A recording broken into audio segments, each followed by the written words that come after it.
Hong Kong International Airport carries 40 million or so bags a year and 3.5 million tons of cargo.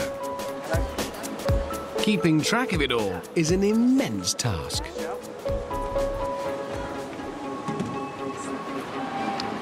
When you check in for a flight, you really want to be confident that your bags are going to come off the same aeroplane as you at the other end of your journey. And clearly, the designers here at Hong Kong Airport realise just how much having that confidence matters for passengers.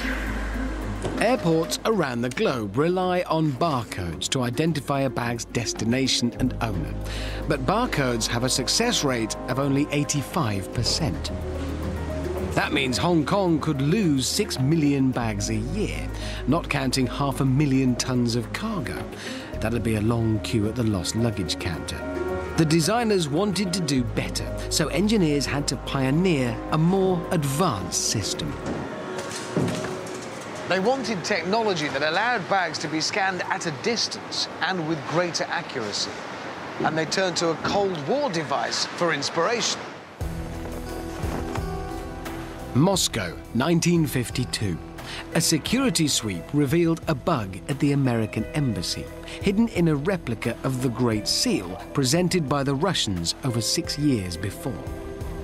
It was a revolutionary passive device operating without any kind of internal power supply. Baffled, the CIA called it the Thing. But with no sign of a battery to power the bug, how was the signal being transmitted? The answer provided the solution to creating Hong Kong's new baggage handling system. When a Russian spy fired a specific radio frequency at the Thing, it powered up the microphone and broadcast the ambassador's secrets.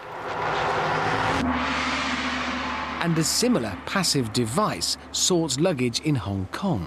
But how?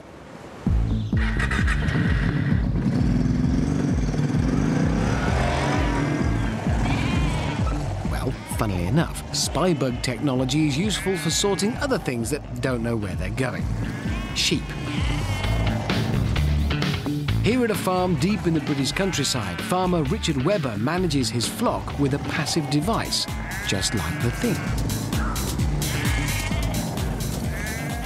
So what have we got here?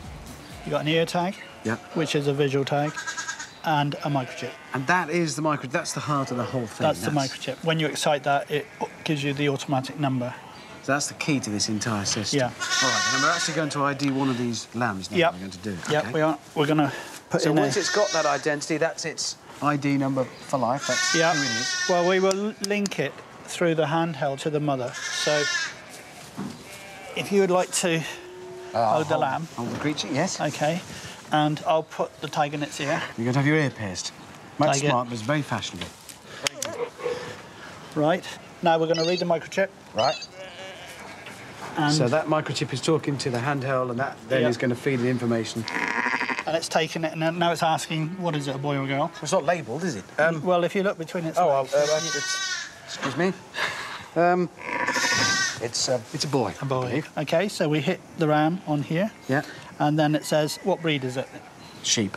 Normally it's a Suffolk if it's got a black face. Right. Oh, so it's a Suffolk, and all done. So from now on, whenever that machine ignites this thing and sets this thing into action, it'll identify itself and it'll trigger all of that information.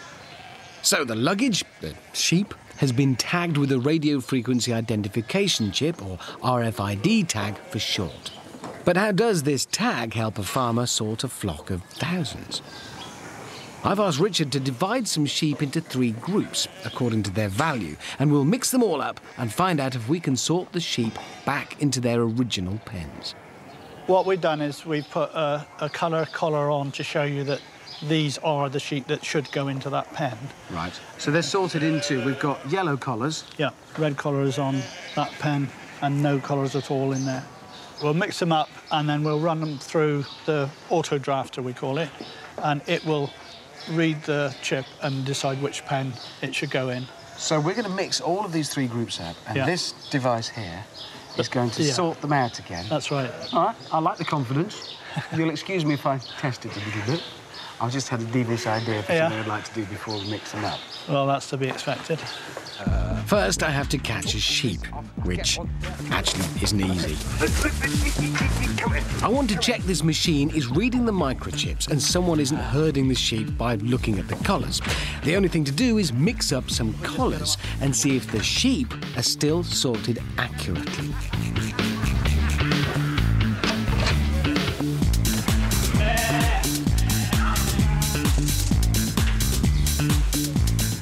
So where's a sheepdog when you need one? You don't want to go in, Richard. Well, they make a noise like a stick. I don't make a noise like a stick. A stick doesn't make a noise, does it? Right, that's the 3 groups, thoroughly mixed, and now we're going to sort them. Yep. I'm guessing with this. Yep. OK. Here we go. It's a yellow collar. Now, if it's a genuine yellow collar sheep, it should go straight on. One door shut, and the other one opens, and it sent that one straight ahead. Yep. This is sort of hypnotic, watching it sort. Red. Reds, that's correct.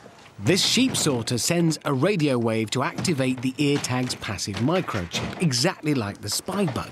The tag replies with its number, and the computer checks its records for the sheep's value, then decides where to send the sheep, regardless of collar. And you don't have to do... You're not doing anything. No, you could actually go and have some lunch if you wanted. So the advantage of doing it this way is it can be done at a distance. You don't have to be there or read a barcode. It just... They talk to one another automatically and sort them. That's right. And it is accurate. It's so accurate that I'll bet you 100 quid that your yellow collar and your red collar is in that pen. There will be one without a collar in that pen, and there will be one without a collar in that pen. A farmer just bet me money. I'm not going to take that. All right, fair enough. If you're that confident, we'll see if it has worked. OK. OK, so we're looking for a red collar and a yellow collar in here. Oh, I can see the yellow one already. That's the yellow collar. Yellow collar here. And the red one. Despite me mixing up the collars, Richard's RFID sheep sorting system soon saw through my cheating.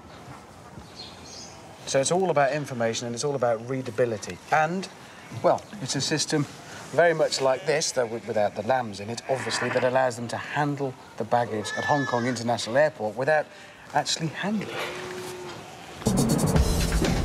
Hong Kong was one of the first airports to replace barcodes with RFID tags to track bags, thanks to Soviet spies. The luggage can be sorted accurately at high speed. 40,000 every 24 hours getting to the right plane 97% of the time.